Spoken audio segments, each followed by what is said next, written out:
Hello, spooky friends, and today I am going to tell you about five spooky Bela Lugosi films. Now, I don't know about you, but every time I see Bela Lugosi, my eyes immediately go to his eyes. He has the most hypnotizing eyes of any actor, I swear. So every time that I'm watching him, no matter what other character is in the room, my eyes automatically go to Bella. Especially when he plays the first character, which is the first movie that I'm about to talk about, which is Dracula. Bela Lugosi, to me, will always be Dracula. No matter what other role he has ever played in any other film, to me, I always think of Bela as Dracula or as a vampire, always. Even though, in my personal opinion, Christopher Lee plays the best Dracula, Bela is still Dracula to me. Just like Boris is always Frankenstein to me. No matter what other movies I see him in, he's Frankenstein to me. But Dracula is the first film that I'm going to talk about that featured Bela Lugosi as Count Dracula. And when I first saw this movie, I was in my teens, and I had already seen Interview with the Vampire, which I absolutely love that movie. And so a friend of mine was like, "Oh, you have to see the original Dracula. You have to see that movie." And I had already seen Bram Stoker's Dracula as well. So I was like, okay, all right. I'm like, oh man, it's black and white. Now, mind you, I was a teenager, so this was before I really got into vintage Hollywood. But this film is one of the films that got me started into the old Hollywood movie classics. So I watched Dracula, and I was just drawn to Bela Lugosi. I was like, oh my gosh, that guy was an awesome vampire. He really was. He was so hypnotic, and and he played the character so well that so whenever I see or think if somebody says Count Dracula, I automatically in my head picture Bela Lugosi as Dracula. I can't help it. And then watching Dracula then led me to watch the movie Nosferatu. And I loved Nosferatu. I think it's an excellent film. I'll review it at some point. Maybe this month, maybe not. But I loved Nosferatu as well. But anyway, back to Bela. So the next movie I'm going to talk about is a movie called White Zombie. And White Zombie is about a zombie master in Haiti. He falls in love with this woman and wants to make her a zombie so he can have her forever. Her new husband, however, comes to her rescue, and White Zombie it's slow starting out, but then towards the end the action picks up and it stays really good, and it's action packed once it picks up. But it does start out kind of slow, so it's one of those you gotta just bear with it kind of movies, but it really is a good movie. Mark of the Vampire, and it's about a prominent Prague resident. He is found murdered in his home, and when they're doing the autopsy, they find vampire holes. And the doctor that's doing the autopsy thinks it's Count Mora, which is Bela Lugosi, or his daughter.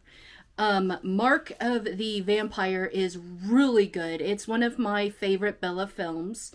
You definitely have to check it out. Not only does Bela play an excellent role in that movie, but every character that is in that movie is totally believable. It's one of those movies that grabs your attention, and then you're so intrigued by what's going on and how good the actors are acting that you actually forget what the movie is about.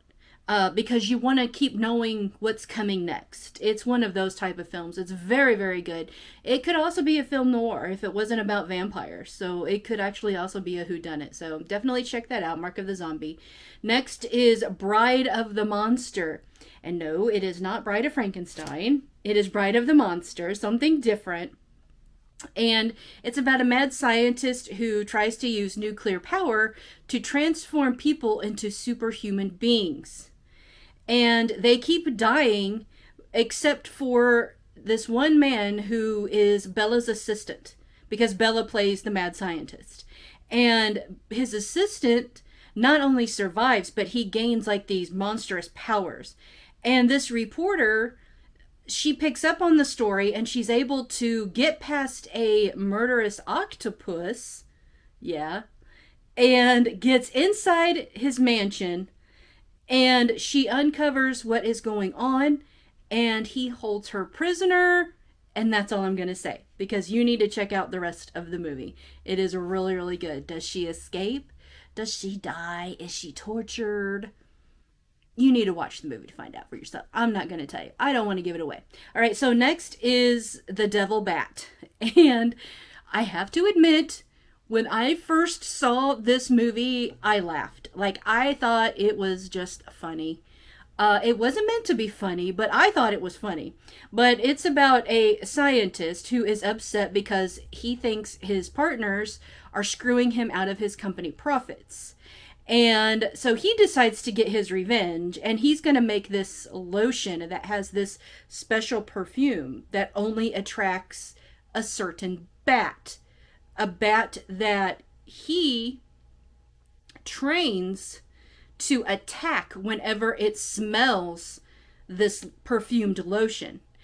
And as a gift to his partners that he feels are screwing him over, he gives them this perfumed lotion. And of course, they end up dead. And a reporter comes and decides to do an investigation on their death. Do they find out what's going on? You have to watch the movie to find out. I'm not going to tell you. And that movie is called Devil Bat. You ever notice like a reoccurring theme in Bela's movies? Like there's always a reporter at the end that comes in and tries to uncover things. So anyway, yeah, that's 5 spooky Bela Lugosi films. Definitely check it out. One thing I will say about Bela that is different than Boris, because, you know, they're the same time frame and they've done movies together, which I am going to do a video on the movies that they did together, is that Bela was more of the comedian than what Boris was.